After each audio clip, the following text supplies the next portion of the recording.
السلام علیکم ورحمۃ اللہ وبرکاتہ۔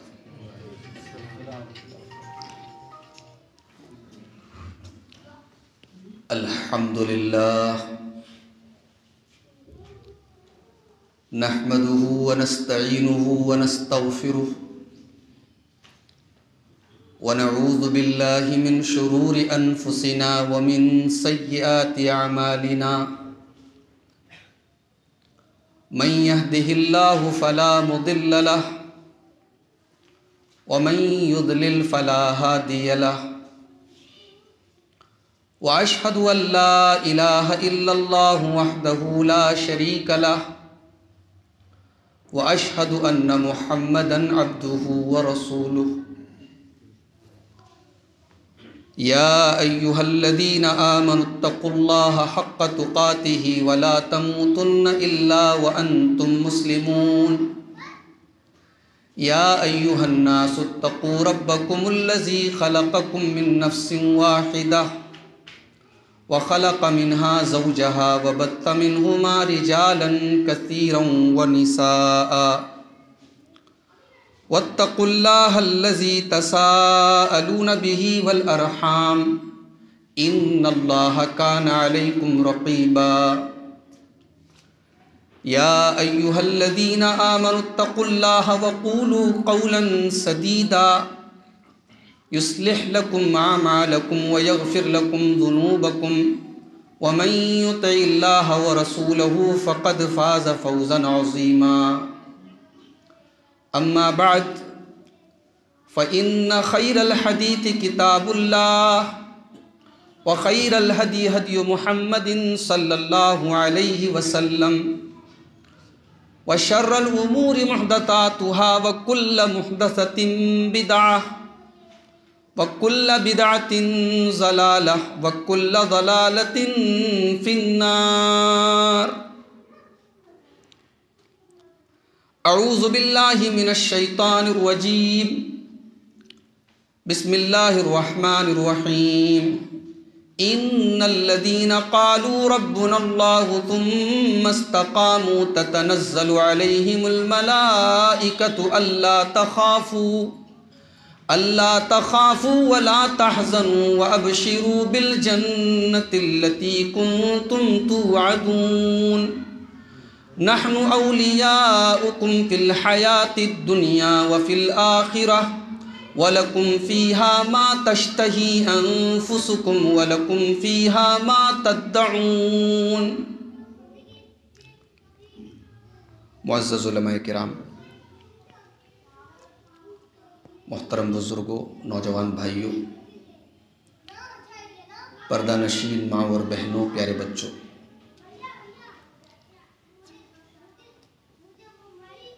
آپ کی اس مسجد میں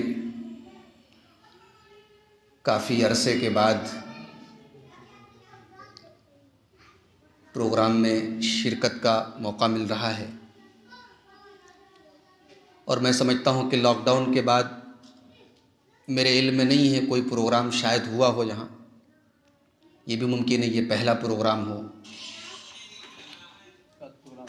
ایک دو پروگرام ہوا ہے۔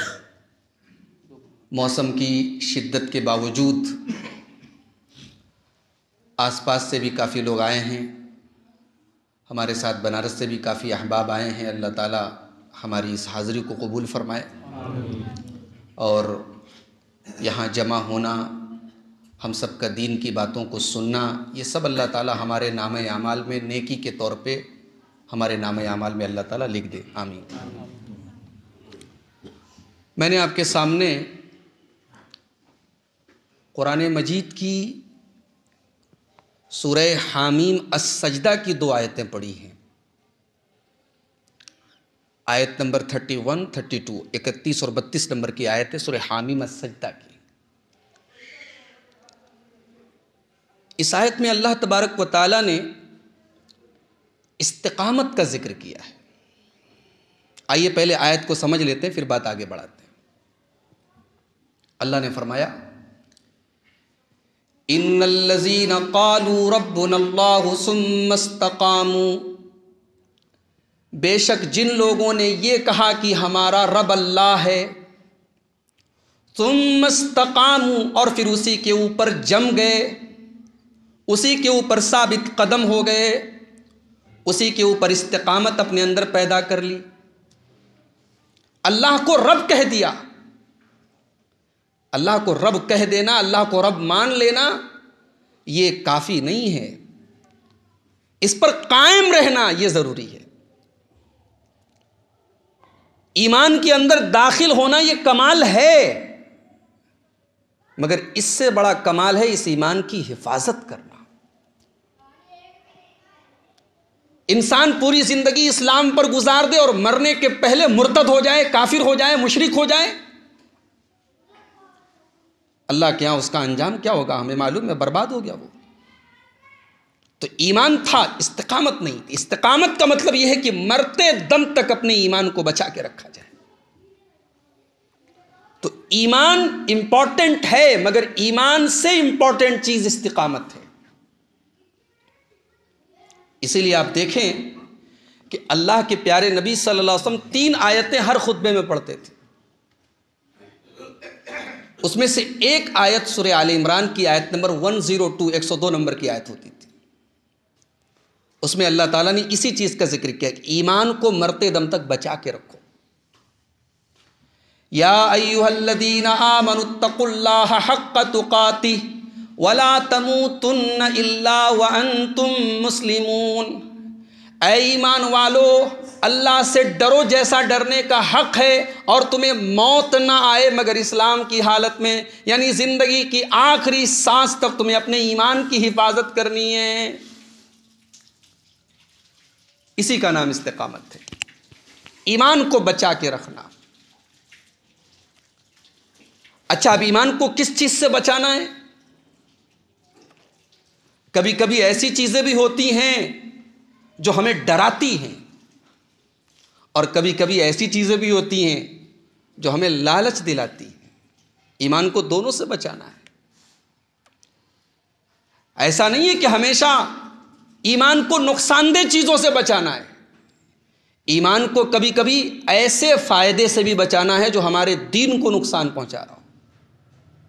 مثال کے طور پہ کاروبار ہے، بزنس ہے، پیسہ ہے، بہت اچھی چیز ہے، ضروری چیز ہے، مگر وہ بزنس جو ہمیں ہمارے ایمان سے دور کر دے، ہمارے دین سے دور کر دے، وہ اولاد جو ہمیں اللہ سے دور کر دے، اللہ نے اس اولاد کو بھی فتنہ قرار دیا ہے۔ یا ایھا الذین آمنوا لا تلہکم اموالکم ولا اولادکم عن ذکر اللہ، اے ایمان والو تمہارا مال اور تمہاری اولاد تم کو اللہ کے ذکر سے، اللہ کے دین سے، روزہ سے، نماز سے، زکوٰۃ سے، ایمان سے دور نہ کر دے۔ اپنے ایمان کو ہر ایسی چیز سے بچانا جو ایمان کو نقصان پہنچا رہی ہو، دیٹ از کالڈ استقامت، اس کا نام استقامت ہے۔ تو اللہ نے کہا سورہ حامیم السجدہ کی وہ جو 2 آیتیں میں نے آپ کے سامنے پڑھی کہ میرے وہ بندے جنہوں نے کہا ہمارا رب اللہ ہے اور پھر اسی کے اوپر جم گئے، تو کیا ملے گا ان کو؟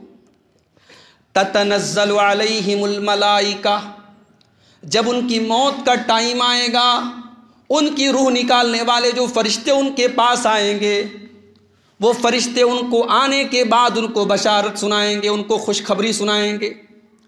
تتنزل علیہم الملائکۃ، وہ فرشتے ان کو بشارت سنائیں گے، اللہ تخافوا، تم ڈرو نہیں، ولا تحزنوا، اور تم غم مت کرو۔ اہل علم کہتے ہیں کہ یہاں اللہ نے 2 چیزوں کا 2 لفظ استعمال کیے، ڈرو نہیں اور غم مت کرو۔ ڈر کا تعلق فیوچر سے ہے اور غم کا تعلق پاسٹ سے ہے۔ ایک مومن دنیا سے جا رہا ہے، اب اسے 2 چیزوں کا ڈر ہے، میرے بعد میرے بچوں کا کیا ہوگا، میرے بعد میری فیملی کا کیا ہوگا، میں نے جو دین اپنے پیچھے چھوڑا ہے کیا میرے گھر میں وہ دین باقی رہے گا، اور دوسرا اسے ڈر یہ ہے کہ میرا مستقبل کیا ہوگا، اللہ کے یہاں میرا انجام کیا ہوگا۔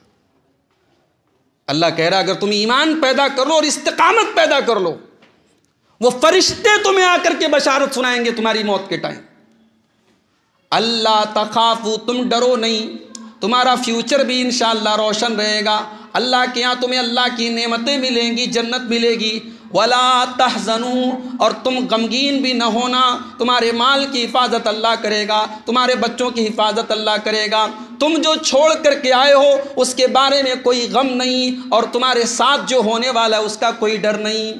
وَأَبْشِرُوا بِالْجَنَّةِ الَّتِي كُنْتُمْ تُوعَدُونَ، اور اے اللہ کے بندو، تم ایمان کے ساتھ دنیا میں رہے ہو، تم استقامت کے ساتھ دنیا میں رہے ہو، تم خوش ہو جاؤ، تم کو وہ جنت مل کر کے رہے گی جس جنت کا تم سے وعدہ کیا گیا تھا۔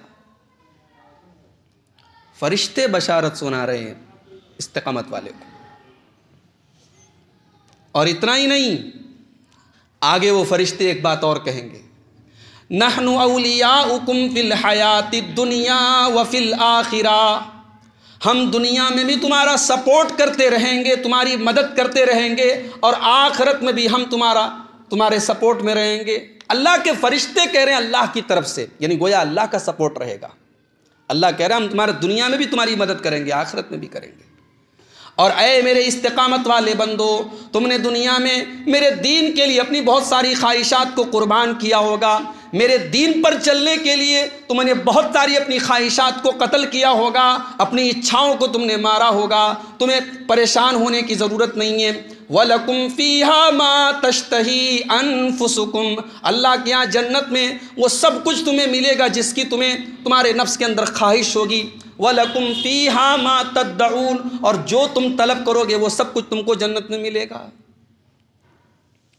تقریباً 15 دن پہلے ایک خاتون کا کال آیا میرے پاس، انہوں نے ایک بات پوچھی کہ دنیا میں اگر کوئی عورت اپنے شوہر سے خوش نہ ہو تو کیا ضروری ہے کہ اسی شوہر کے ساتھ اس کو جنت میں بھی رہنا پڑے؟ انہوں نے کہا کہ میں نے کہیں یہ حدیث سنی ہے کہ دنیا میں میاں بیوی جو رہتے ہیں وہی رشتہ جنت میں بھی رہتا ہے، تو بہت ساری ایسی عورتیں بھی ہوتی ہیں جو اپنے شوہر کے ساتھ خوش نہیں ہیں، صبر کر رہی ہیں، بس برداشت کر رہی ہیں شوہر کے رویے پر، تو کیا جنت میں ان کو اسی شوہر کے ساتھ رہنا پڑے گا؟ اگر اسی شوہر کے ساتھ رہنا پڑے گا تو پھر جنت میں آزادی کس بات کی ہے؟ پھر جنت کے بارے میں ہم یہ کیوں کہتے کہ جنت میں نعمتیں ملیں گی؟ وہاں تو مجبوری والا معاملہ آ گیا۔ تو یہ سوال جب میرے سامنے آیا تو میں نے اس پر اہل علم کے فتوے دیکھے، تو اہل علم نے اسی آیت کو بیس بنایا، اسی آیت کو سامنے رکھا کہ ایسا نہیں ہے۔ اللہ تبارک و تعالیٰ یعنی جنت میں پہلی بات تو یہ کہ ہم جنت میں جو چیزیں ملیں گی اس کا مکمل ہم تصور نہیں کر سکتے۔ جنت میں جتنی چیزیں بتائی گئی ہیں قرآن و حدیث میں بس وہ ایک اشارہ ہے۔ جنت کے بارے میں صحیح بات تو یہ ہے جو اللہ کے نبی صلی اللہ علیہ وسلم نے ایک حدیث میں بتایا، حدیث قدسی میں، کہ اللہ تعالیٰ نے کہا کہ میں نے جنت میں وہ چیزیں تیار کی ہیں اپنے بندوں کے لیے جو کسی آنکھ نے دیکھا نہیں، کسی کان نے سنا نہیں، اور کسی دل نے اس کا خیال بھی نہیں کیا۔ تو اگر کوئی عورت اپنے شوہر کے ساتھ خوش نہیں ہے تو اللہ تبارک و تعالیٰ کسی دوسرے مومن مرد کے ساتھ اس کا نکاح کرے گا جنت میں، ضروری نہیں کہ وہ اسی شوہر کے ساتھ رہے۔ اسی آیت کی روشنی میں اہل علم نے یہ استدلال کیا ہے۔ تو دنیا میں استقامت کے ساتھ اگر انسان زندگی گزار رہا ہے، ایمان پر جمع ہوا ہے، تو اللہ کے فرشتے کہہ رہے ہیں کہ تجھے دنیا میں اور آخرت میں دونوں جگہ اللہ کی مدد ملے گی۔ استقامت، ایمان پر قائم رہنا، ایمان پر ڈٹے رہنا، یہ سب سے اہم چیز ہے میرے بھائی۔ اسی لیے آپ صحیح مسلم کی وہ حدیث دیکھیں، اللہ کے پیارے نبی کے پاس ایک صحابی آتے ہیں، حضرت سفیان بن عبداللہ رضی اللہ تعالیٰ عنہ۔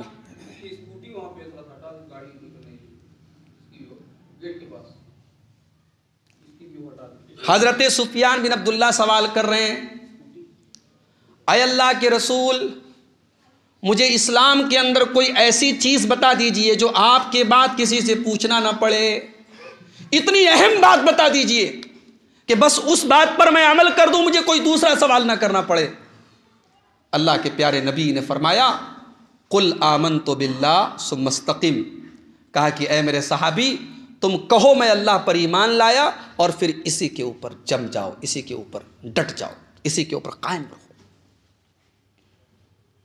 ایمان پلس استقامت، یہ کامیابی کی دلیل ہے۔ اللہ کے یہاں وہ ایمان معتبر نہیں ہے جو مسجد میں تو قائم ہے بازار میں قائم نہیں ہے۔ اللہ کے یہاں وہ ایمان معتبر نہیں ہے جو پبلک پلیس میں تو قائم ہے، اکیلے اور تنہائی میں وہ ایمان ختم ہو جائے، وہ ایمان اللہ کے یہاں معتبر نہیں ہے میرے بھائی۔ اللہ کے وہ ایمان معتبر ہے جس ایمان میں استقامت ہو.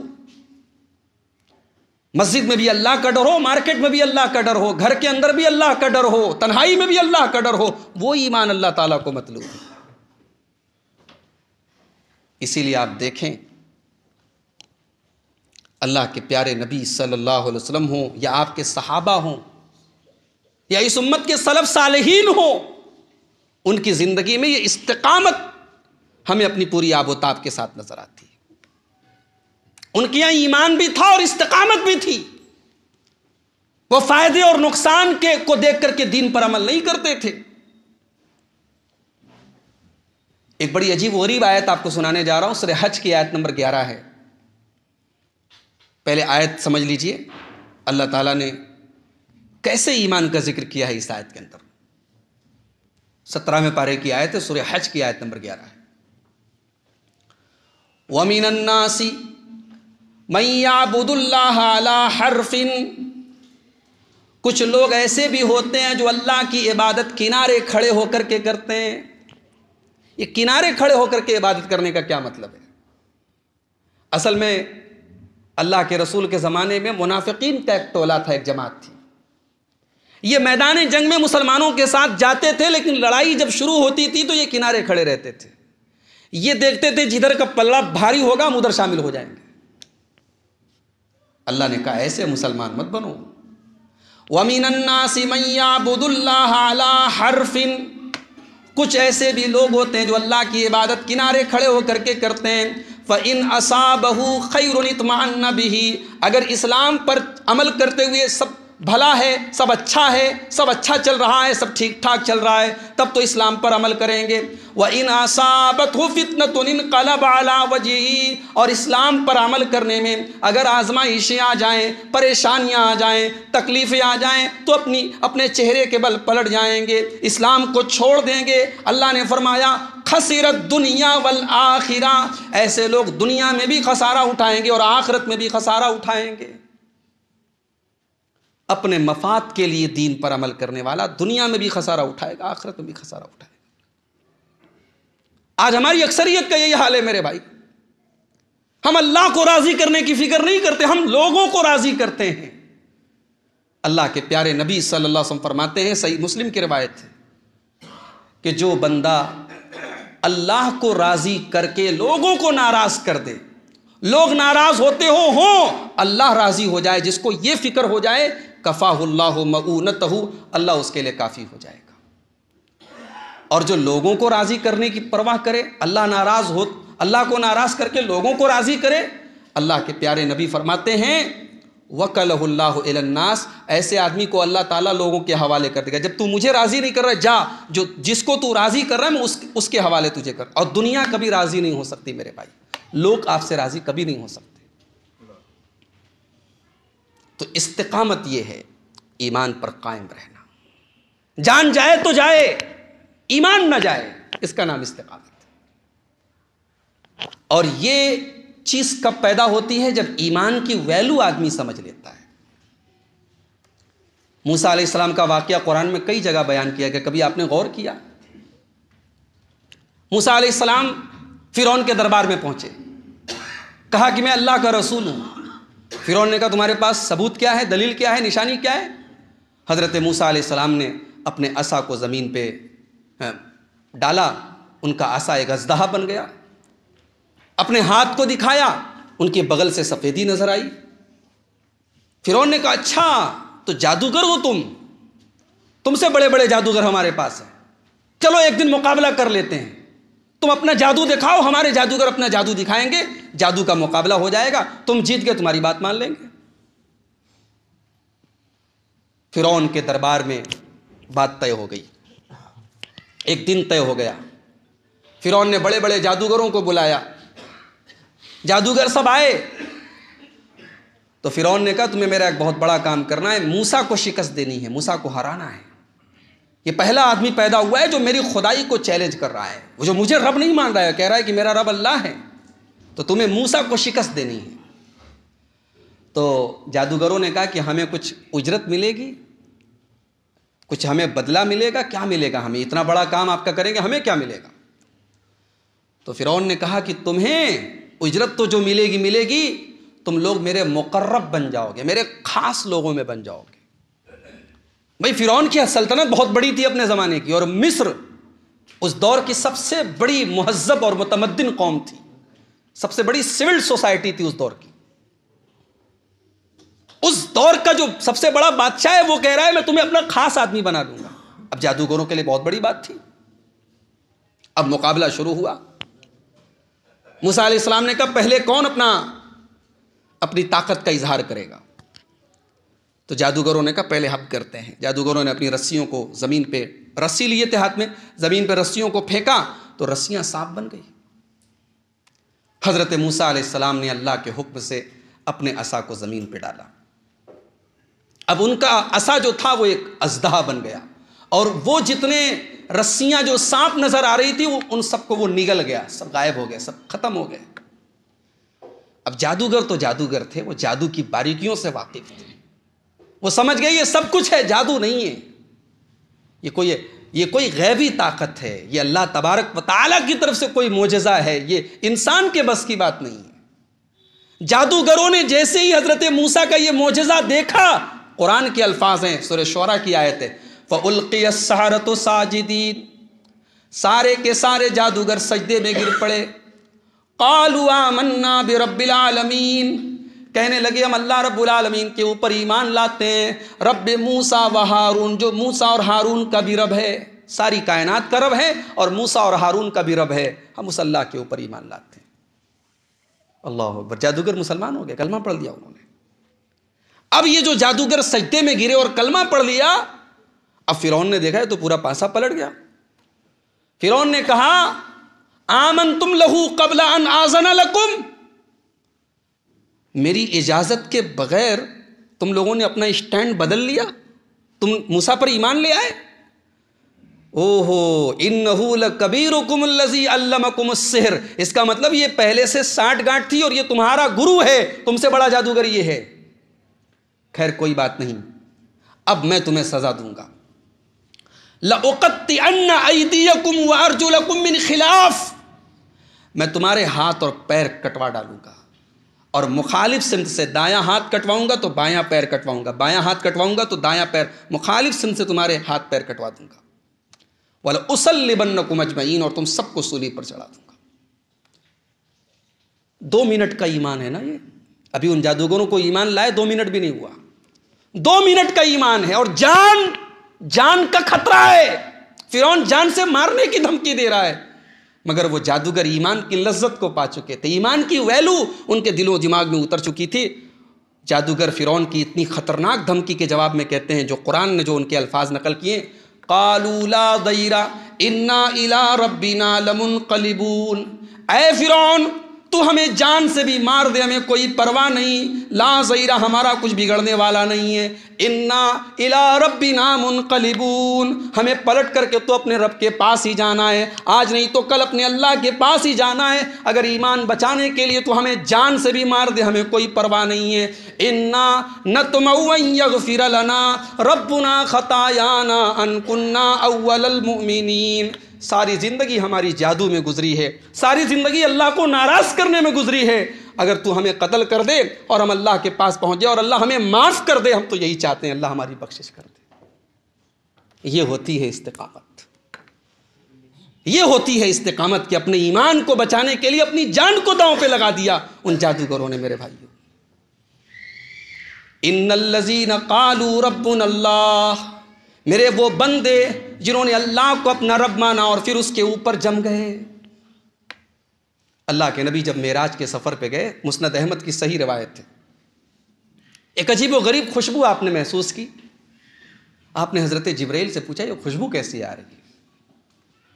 کہا ہے اللہ کے نبی یہ ایسی عورت کی خوشبو ہے جو فرعون کے محل میں کام کرتی تھی، فرعون کی بیٹی کو کنگھی کرتی تھی۔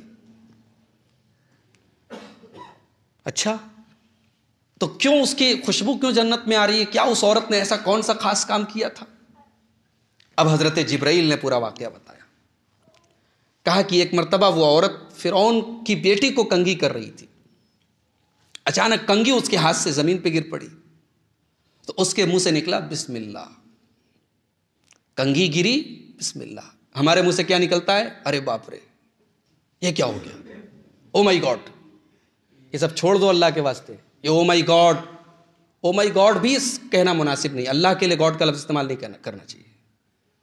بسم اللہ کہہ دو، سبحان اللہ کہہ دو، الحمدللہ کہہ دو، کچھ اللہ کا ذکر کر لو نا۔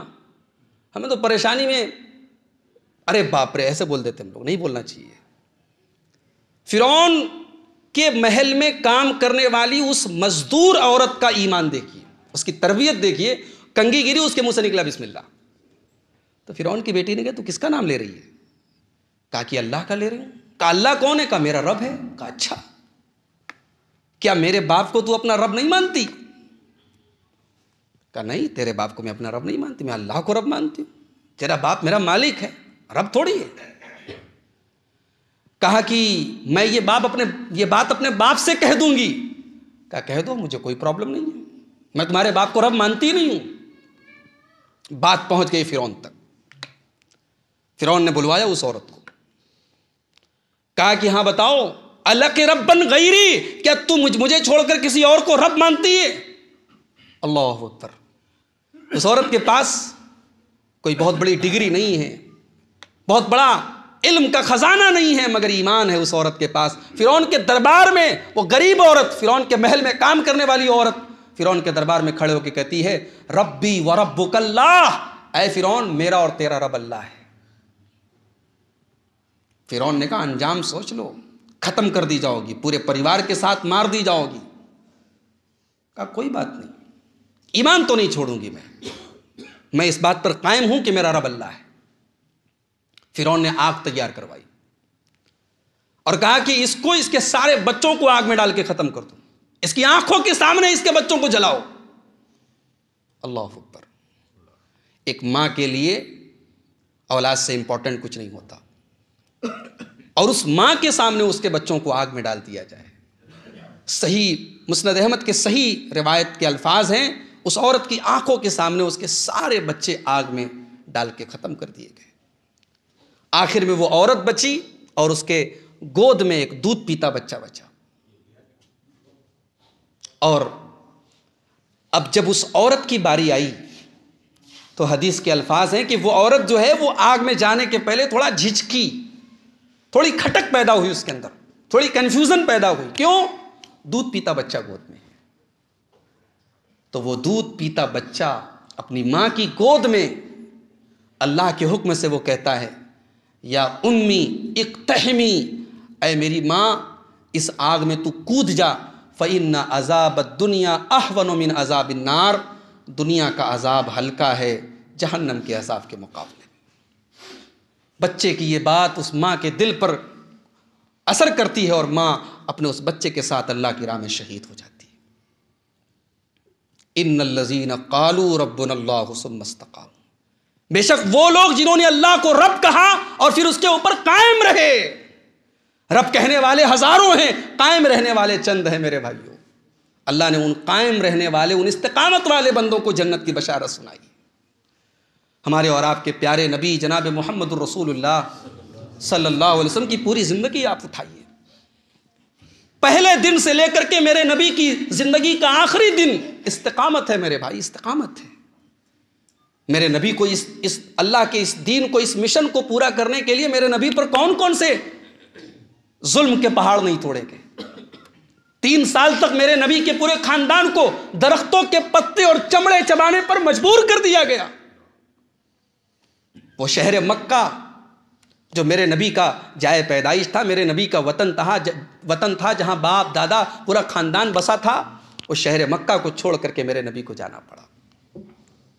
میرے نبی نماز پڑھ رہے ہیں سجدے کی حالت میں، میرے نبی کے اوپر اونٹنی کی بچہ دانی لا کر کے، گندگی لا کر کے میرے نبی کے جسم اطہر پر ڈالی جا رہی ہے۔ میرے نبی نے یہ سب کچھ کیوں برداشت کیا؟ ان الذین قالوا ربنا اللہ ثم استقاموا، اللہ کو رب کہا ہے تو اب اس اللہ کے اس دین کے لیے، اللہ کے حکم کے لیے، اللہ کی رضا کے لیے اپنے آپ کو ڈیووٹ کر دینا، اپنے آپ کو وقف کر دینا، اس پر قائم رہنا، یہ میرے نبی کی زندگی کا مشن تھا۔ مکہ کے دور میں ابو طالب بہت سپورٹ کرتے تھے اللہ کے نبی کا، ایک مرتبہ مکہ کے سرداروں نے ابو طالب پر بہت پریشر ڈالا کہ اپنے بھتیجے کو سمجھاؤ، ہمارے باپ دادا کے مذہب سے لوگوں کو بھڑکا رہا ہے، لوگوں کو باپ کو بیٹے سے دور کر رہا ہے، ماں کو بیٹے سے دور کر رہا ہے، اپنے بھتیجے کو سمجھاؤ یا ہمارے اور اپنے بھتیجے کے راستے سے ہٹ جاؤ۔ ابو طالب آتے ہیں اللہ کے نبی کے پاس، بھتیجے میرے اوپر اتنا بوجھ مت ڈال جو میں اٹھا نہ سکوں، میرے بھتیجے آج میرے پورے قبیلے والے، میرے خاندان والے آج آ کر کے مجھے سنا رہے تیرے لیے، تیری وجہ سے میں کیا کروں؟ محمد الرسول اللہ صلی اللہ علیہ وسلم نے اپنے چچا کو جو جواب دیا تھا، سیرت کی تمام کتابوں میں وہ جواب موجود ہے۔ کہا کہ اے میرے چچا، لو وضع الشمس علی یمینی والقمر علی یساری، اے میرے چچا یہ میرے داہنے ہاتھ پہ چاند لا کے رکھ دیں، بائیں ہاتھ پہ سورج لا کے رکھ دیں اور پھر کہہ دیں میں اللہ کے دین کی تبلیغ کرنا چھوڑ دوں، میں اللہ کا کام کرنا چھوڑ دوں، میں نہیں چھوڑ سکتا۔ ابو طالب نے دیکھا کہ میرا بھتیجا اس دین پر استقامت اختیار کر چکا ہے، کہا کہ نہیں، جا، میرا پورا سپورٹ، مرتے دم تک میں تیرا سپورٹ کرتا رہوں گا۔ یہ ہمارے نبی تھے میرے بھائی، آپ کی پوری زندگی استقامت تھے۔ درخت کے پتے چبانے پڑے، میرے نبی نے وہ دن بھی دیکھے۔ کھندق کھودنے کے ٹائم پیٹ پہ پتھر باندھنے پڑے، میرے نبی نے پیٹ پہ پتھر بھی باندھے۔ میرے نبی کی آنکھوں کے سامنے آپ کے چچا بے دردی سے شہید ہو گئے، میرے نبی نے وہ منظر بھی دیکھا۔ اللہ کے دین کے لیے، اللہ کی رضا کے لیے سب کچھ دیکھا، میرے نبی نے سب کچھ سہا اور اس آیت کے نمونہ بن گئے۔ ان الذین قالوا ربنا اللہ ثم استقاموا، بے شک وہ لوگ جنہوں نے اللہ کو رب مانا اور پھر اس کے اوپر چل گئے۔ نبی کے صحابہ کو آپ دیکھیے، استقامت کا مطلب سمجھنا چاہتے ہیں، حضرت بلال سے پوچھ لیجئے۔ حضرت بلال حبشہ کا رہنے والا ایک کالا کلوٹا غلام ہے، شکل اور صورت کے اعتبار سے کوئی خوبصورت نہیں ہے۔ اس کا مالک امیہ ابن خلف اس کو عرب کی تپتے ہوئے صحرا میں ریگستان پہ لٹا کے اس کے سینے پہ گرم پتھر رکھ دیتا ہے اور کہتا ہے بلال محمد کا دین چھوڑے گا کہ نہیں چھوڑے گا؟ اس تپتی ہوئی ریت پر بلال کی زبان سے، بلال کے اندر اتنی سکت تو نہیں ہے کہ زبان سے کچھ کہہ سکے، لا الہ الا اللہ بھی پڑھنے کی شاید طاقت نہیں ہے، مگر ایک لفظ ان کی زبان سے نکل رہا ہے، احد احد احد، میرا اللہ ایک ہے، میرا رب ایک ہے۔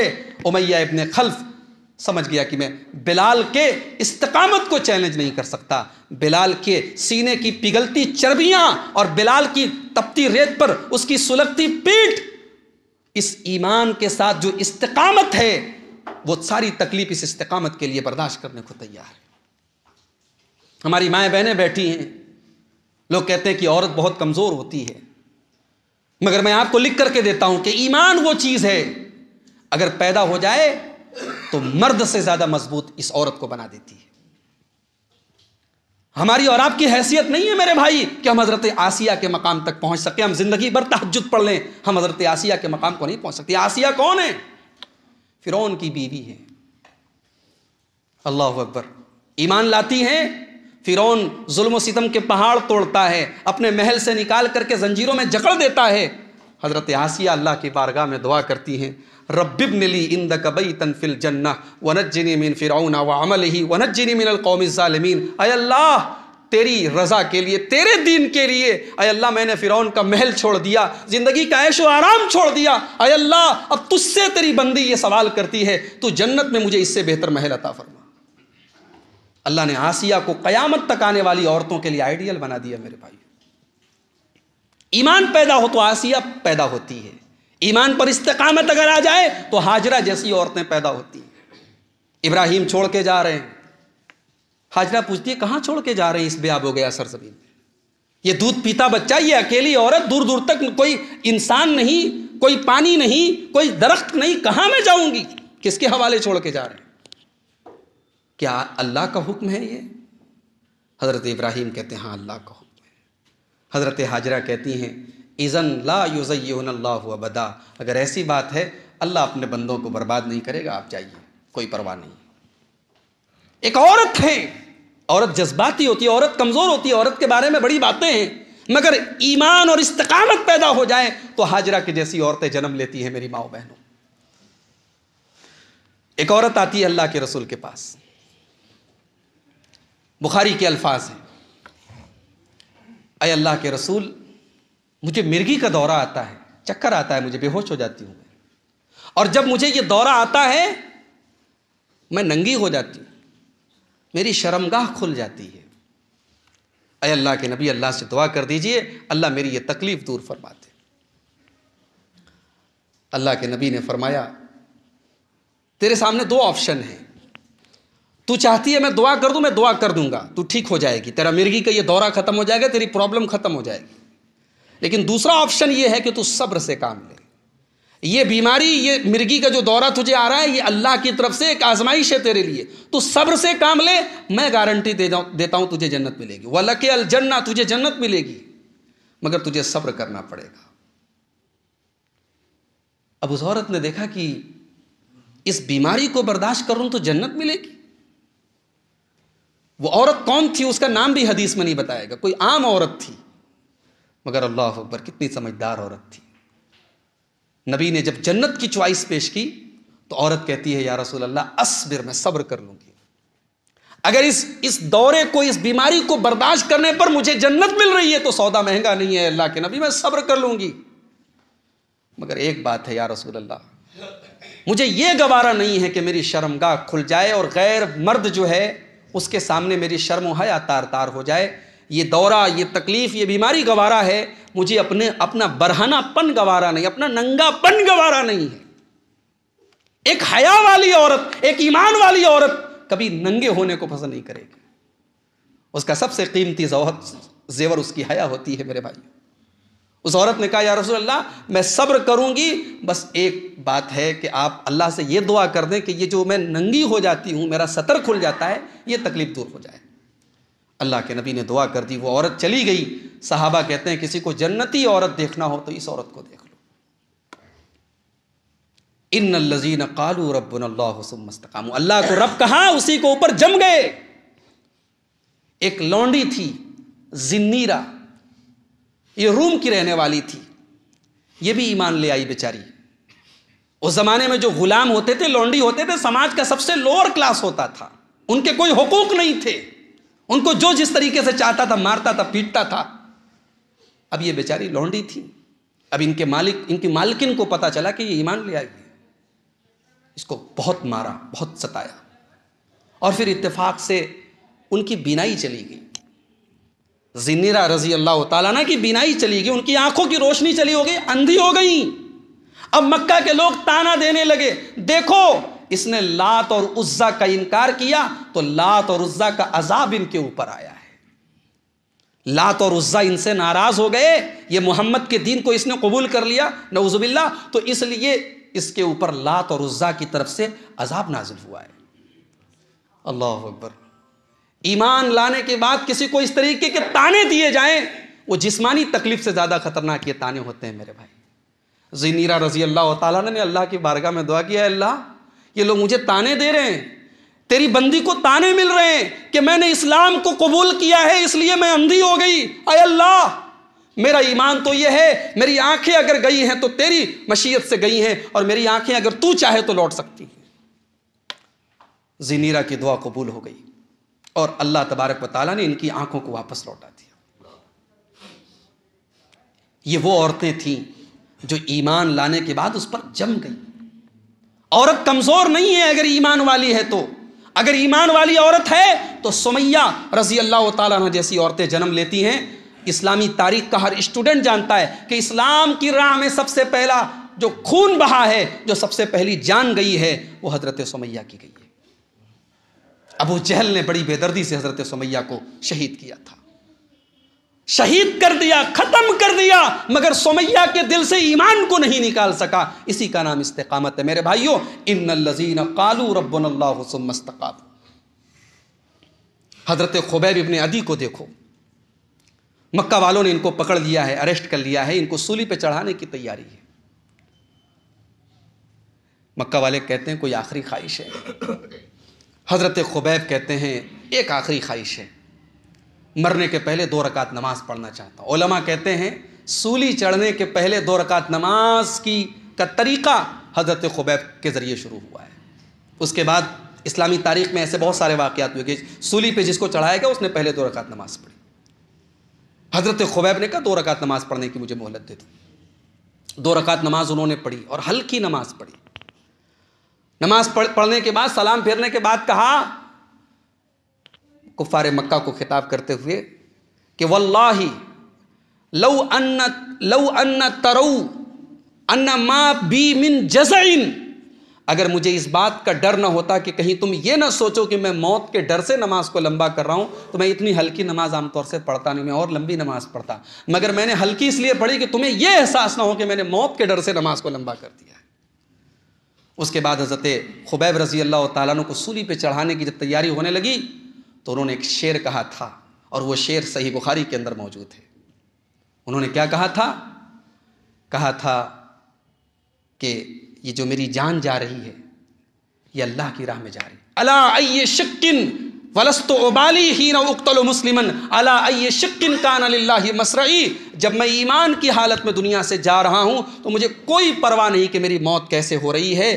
وذالک فی ذات الالہ وان یشاء یبارک علی شلو اوشاء ممزئی اوزاء ممزئی، یہ میں اللہ کی راہ میں اپنی جان دے رہا ہوں، میرے بدن کی بوٹی بوٹی بھی ہو جائے گی تو مجھے امید ہے کہ میرے بدن کی ایک ایک بوٹی میں اللہ تبارک و تعالی برکت دے گا. یہ حضرت خبیب رضی اللہ تعالیٰ. تو یہ صحابہ تھے میرے بھائیوں، استقامت والے تھے. وہ ہماری اور آپ کی طرح انسان تھے، کوئی دوسری مخلوق نہیں تھے. ان کے سامنے بھی دنیا کے فتنے تھے، ان کے سامنے بھی کاروبار کا مسئلہ تھا، ان کے سامنے بھی دولت تھی، مگر اللہ کو رب کہہ دیا ثم استقاموا، پھر اس کے اوپر جم گئے. آج ہمارا حال یہ ہے، جاڑے کا موسم ہے، صبح 5:45 بجے ہمارے بنارس میں فجر کی نماز ہو رہی ہے، تب بھی ہماری جماعت چھوٹ جاتی ہے، ہم فجر چھوڑ دیتے ہیں. ہم دن میں کاروبار کر رہے ہیں، اپنے کاروبار میں اپنی دکان میں لگے ہیں، حی علی الصلاۃ کی آواز آ رہی ہے اور ہم نماز چھوڑ دے رہے ہیں. استقامت یہ بھی ہے میرے بھائی کہ چاہے وہ جنوری کا جاڑا ہو، چاہے وہ جون کی گرمی ہو، آپ کی نماز نہ چھوٹے. آپ کتنے بڑے کاروباری ہو جائیں، کروڑ پتی ارب پتی ہو جائیں، آپ کا کاروبار آپ کو نماز سے دور نہ کرے، یہ بھی استقامت ہے. اور ایسی ہی استقامت والوں کا تذکرہ اللہ نے قرآن کے 18ویں پارے میں کیا ہے. سورہ نور کی آیت نمبر 37 میں اللہ نے فرمایا رجال لا تلہیہم تجارت ولا بیع عن ذکر اللہ، میرے کچھ بندے ایسے بھی ہوتے ہیں ان کا کاروبار ان کو اللہ کے ذکر سے اور نماز سے اور زکوٰۃ سے ان کو کبھی غافل نہیں کرتا ہے. یخافون یوما تتقلب فیہ القلوب والابصار، وہ اس دن سے ڈرتے ہیں جس دن دل اور آنکھیں الٹ پلٹ جائیں گی، قیامت کے دن سے ڈرتے ہیں. نماز نہ چھوٹے. بے حیائی کا دور ہے، بے پردگی کا دور ہے، زناکاری کا دور ہے، بدکاری کا دور ہے، مگر اپنی عفت کو بچا کے رکھنا، اپنے آپ کو اپنے دامن کو گناہوں سے بچا کے رکھنا، یہ بھی استقامت ہے میرے بھائی. حضرت یوسف علیہ السلام کا ایگزامپل ہمارے سامنے موجود ہے. عزیز مصر کی عورت نے، عزیز مصر کی بیوی نے گھر کے سارے دروازے بند کر کے اکیلے میں تنہائی میں حضرت یوسف کو اپنے گناہ کی دعوت دی، اپنے ساتھ غلط کام کرنے کی دعوت دی. قرآن کریم میں عام طور سے جو واقعات بیان کیے گئے، اللہ تعالیٰ نے واقعات کو شارٹ میں بیان کیا، بہت ڈیٹیل میں بیان نہیں کیا ہے، مگر اس واقعے کی اللہ نے ایک ایک ڈیٹیل بیان کی ہے. اللہ نے فرمایا وَرَاوَدَتْهُ الَّتِي هُوَ فِي بَيْتِهَا عَن نَفْسِهِ، جس عورت کے گھر میں یوسف رہتے تھے اسی عورت نے ان کے اوپر ڈورے ڈالے. وَغَلَّقَتِ الْأَبْوَابَ، اور اس عورت نے گھر کے سارے دروازے بند کر دیے. وَقَالَتْ هَيْتَ لَكَ، اور اس نے یوسف سے کہا کہ میری باہوں میں آ جاؤ.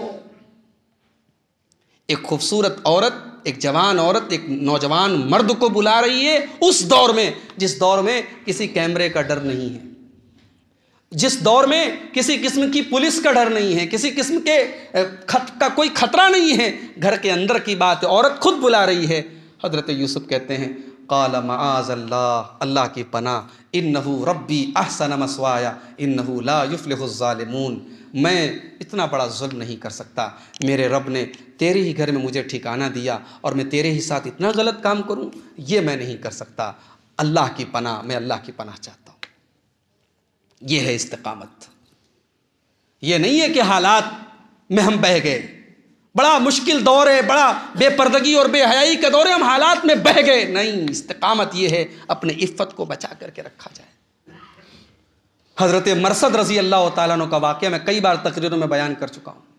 ایک نوجوان صحابی ہیں، مکہ سے ایک مسلمان قیدی کو لے کر کے جا رہے ہیں، راستے میں چاندنی رات ہے، راستے میں ان کی ایک عورت کا گھر پڑتا ہے جو دور جاہلیت میں ان کی محبوبہ تھی، اناق نام تھا اس عورت کا۔ وہ عورت اپنے مکان کی کھڑکی سے جھانک رہی تھی، اس نے دیکھا کہ مرثد جا رہے ہیں، اس نے کہا مرثد بت اندن اللیلہ، آؤ آج کی رات ہمارے ساتھ گزارو۔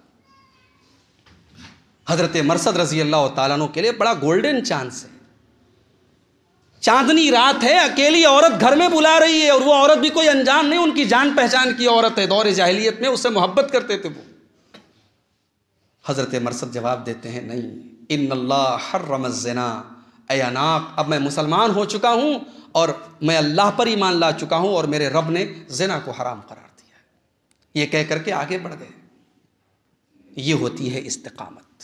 ان الذین قالوا ربنا اللہ ثم استقاموا، بے شک جنہوں نے اللہ کو اپنا رب کہا اور اسی کے اوپر جم گئے، حالات اور خواہشات سب کو قربان کر دیا۔ ایک آخری واقعہ سنا کے بعد ختم کروں گا۔ کبھی کبھی ایسا ہوتا ہے کہ ہمارے جو جذبات ہوتے ہیں، ہماری جو فیلنگز ہوتی ہیں، وہ ہمیں اسلام سے، دین سے دور کر دیتی ہیں۔ بڑا عجیب و غریب واقعہ آپ کو سنانے جا رہا ہوں۔ حضرت عائشہ رضی اللہ تعالیٰ عنہ پر جب جھوٹا الزام، تہمت لگائی گئی جب منافقوں کی طرف سے، تو اس الزام لگانے والوں میں کچھ مسلمان بھی شامل ہو گئے تھے، سچے مسلمان بھی، 2-4۔ اس میں ایک نام تھا حضرت مستح بن اساسہ رضی اللہ تعالیٰ۔ یہ کون تھے؟ یہ حضرت ابو بکر کے رشتہ داروں میں سے تھے اور بہت غریب تھے۔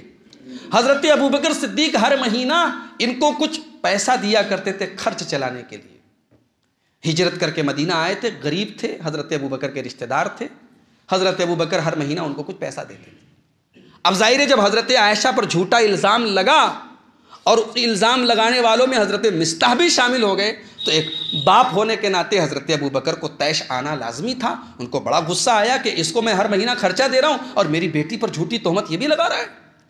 تو حضرت ابو بکر نے قسم کھائی، قسم کھا کے کہا کہ اللہ کی قسم آج کے بعد میں ایک پیسہ بھی مستح کے اوپر خرچ نہیں کروں گا، اس نے میری بیٹی کے کیریکٹر پر جھوٹا الزام لگایا۔ جب حضرت ابو بکر نے یہ قسم کھائی تو اللہ تعالیٰ نے سورہ نور کی آیت نمبر 22 نازل کی، اور اللہ نے حضرت ابو بکر کا ذکر کس انداز میں کیا ہے، اللہ اکبر۔ ابو بکر جیسا صحابی، ابو بکر کے مقام کو کوئی نہیں پہنچ سکتا۔ حضرت عمر کہتے ہیں کہ ابو بکر کا کوئی مقابلہ نہیں کر سکتا۔ ایک مرتبہ اللہ کے نبی صحابہ کے ساتھ جا رہے تھے، عبداللہ ابن مسعود رضی اللہ تعالیٰ عنہ قرآن پڑھ رہے تھے، اور حضرت عبداللہ ابن مسعود قرآن بہت پیارا پڑھتے تھے۔ اللہ کے نبی تو خود قرآن کی تلاوت کرتے تھے، مگر عبداللہ ابن مسعود جب قرآن پڑھنے لگے اللہ کے نبی غور سے سننے لگے، اور جب وہ تلاوت ختم کر لیتے ہیں تو اللہ کے نبی اپنے صحابہ سے کہتے ہیں کہ اگر قرآن سب سے فریش کسی کو سننا ہو، قرآن جیسے نازل ہوا ہے بالکل فریش، بالکل تازہ، تو عبداللہ سے کوئی قرآن سن لے، عبداللہ ابن مسعود سے کوئی قرآن سن لے۔ تو حضرت عمر کہتے ہیں کہ آدھی رات کو رات کے آخری پہر میں حضرت عبداللہ ابن مسعود کے گھر گیا، دروازہ کھٹکھٹایا۔ اتنی رات میں؟ حضرت عبداللہ ابن مسعود نے پوچھا کیا بات ہے، آپ اتنی رات میں میرے گھر کیوں آئے ہیں؟ کہا کہ ایک خوشخبری دینے آیا ہوں، اور اتنی رات میں اس لیے آیا ہوں کہ مجھ سے پہلے کوئی اور یہ خوشخبری آپ کو نہ دے دے۔ کہا کیا خوشخبری لے کے آئے؟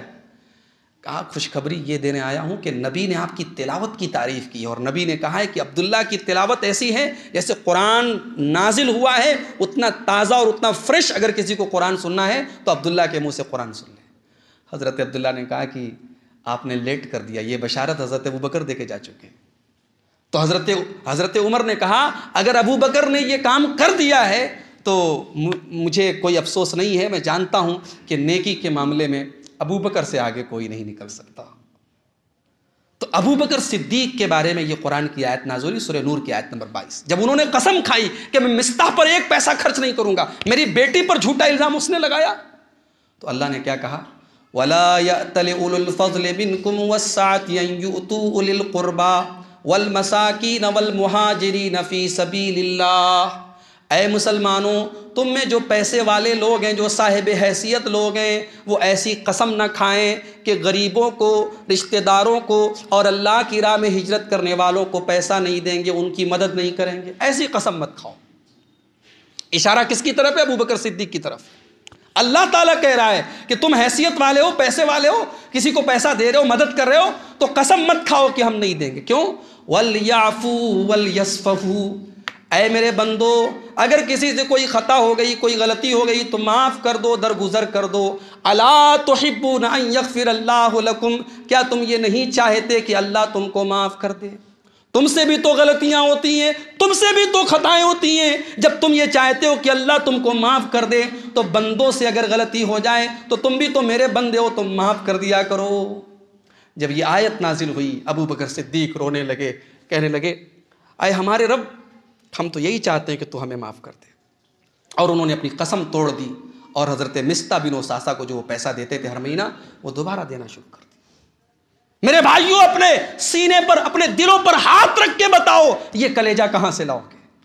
آپ کی بیٹی پر کوئی جھوٹا الزام لگائے، آپ کی بیٹی کے کیریکٹر پر کوئی سوالیہ نشان اٹھائے اور اللہ کا حکم آ جائے کہ نہیں تم اس کو ہر مہینے جو پیسہ دیتے ہو وہ دیتے رہو، اس کو معاف کر دو۔ حضرت ابوبکر نے فوراً معاف کر دیا، کہا ہمارے رب ہم تو یہی چاہتے ہیں تو ہمیں معاف کر دے۔ یہ واقعہ بیان کرنے کے بعد علامہ ابن کثیر لکھتے ہیں اپنی تفسیر ابن کثیر میں کہ صدیق تو صدیق تھے، صدیق تو ابوبکر صدیق تھے، ان کا کوئی مقابلہ نہیں ہے۔ خواہشات، ایموشنز، جذبات، ہم لوگ بہت ساری باتیں کرتے ہیں کہ جذبات میں آ کے میں نے ایسا بول دیا، جذبات میں آ کے میں نے ایسا کر دیا۔ ان الذین قالوا ربنا اللہ ثم استقاموا، استقامت یہ ہے کہ جذبات جو بھی ہوں، خواہشات جو بھی ہوں، اللہ کا حکم آ گیا تو پھر ہم اپنی خواہشات کو ایک طرف رکھتے ہیں۔ حرام کمائی کے بہت سارے راستے ہیں، مگر ہم حلال کو اپنے لیے کافی سمجھیں اور حرام سے بچیں، یہ بھی استقامت ہے میرے بھائی۔ دنیا کی عورتیں بے پردہ ہوں، ایک مسلمان عورت اپنے آپ کو پردے میں رکھے، اپنی شرم و حیا کی حفاظت کرے، یہ بھی استقامت ہے۔ آج کوئی عورت ننگی ہو جائے، میڈیا اس کو اتنی اہمیت نہیں دے گا، میڈیا اس کو اتنی اہمیت نہیں دے گا۔ بغیر شادی کیے بڑی بڑی ایکٹریسز کے یہاں بچے پیدا ہو جائیں، میڈیا اس کو توجہ نہیں دیتا۔ ہاں، اگر کوئی ہیروئن اسلام قبول کر لے، کوئی توبہ کر لے، کوئی فلمی دنیا چھوڑ دے، اس کے اوپر طرح طرح کے اعتراضات، یہ تو کٹر ہو گئی، یہ تو دہشت گرد ہو گئی، یہ تو وہ ہو گئی، اس نے تو پردہ کرنا شروع کر دیا۔ یہ آج کا دور ہے میرے بھائی۔ ایسے دور میں ایک عورت اپنے نبی کے، اپنے شریعت کے احکام پر چلتی رہے، یہ بھی استقامت ہے میرے بھائی۔ ان الذین قالوا ربنا اللہ ثم استقاموا، میرے وہ بندے جنہوں نے اللہ کو اپنا رب کہا اور اس کے اوپر جم گئے، اللہ کہہ رہا ہے وہی کامیاب ہونے والے ہیں، انہی کو جنت ملے گی۔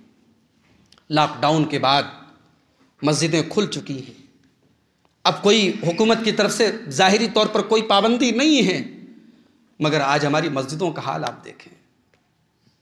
فجر کی نماز میں بیچارے 2 4 5 لوگ آ رہے، باقی لوگ خواب خرگوش میں سوئے ہوئے ہیں۔ 5 وقت کی نمازوں میں لوگ غائب ہیں۔ لاک ڈاؤن میں ہم دل محسوس کے رہ جاتے تھے، ہمارا مسجد میں جانے کا جی چاہ رہا تھا، ہم نہیں جا پا رہے تھے۔ تراویح ہم نے گھروں میں پڑھی ہے، عید اور بقرعید کی نماز ہم نے گھروں میں پڑھی ہے۔ میرے بھائیوں، ان حالات میں جو سب سے بڑی چیز ہے یہی استقامت ہے۔ آپ دین پر چلنے والے ہو گئے، دینداری کا جذبہ آپ کے اندر پیدا ہو گیا، بہت اچھی بات ہے، لیکن کہیں ایسا نہ ہو کہ پانی کے بلبلے کی طرح آپ اٹھیں اور پھر دب جائیں۔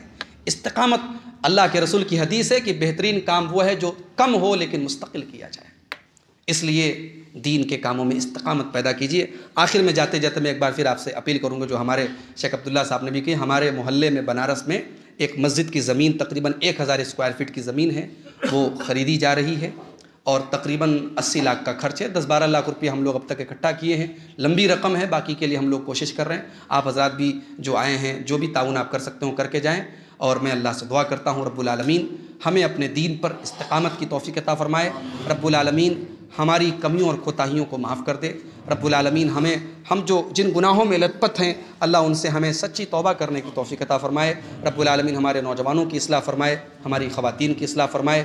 اس مسجد میں جو یہ دروس کا سلسلہ شروع ہوا ہے، اللہ تعالیٰ اس کو آگے بھی قائم رکھے اور ہماری جو بھی کوششیں ہیں اللہ تعالیٰ ان کو قبول فرمائے۔ ہمارے رزق میں اللہ تعالیٰ برکت نصیب فرمائے، ہمیں رزق حرام سے اللہ تعالیٰ بچائے، جب تک دنیا میں زندہ رکھے اسلام پر زندہ رکھے اور خاتمہ ہم سب کا ایمان پر ہو، آمین۔ وآخر دعوانا ان الحمد للہ رب العالمین، والسلام علیکم ورحمۃ اللہ وبرکاتہ۔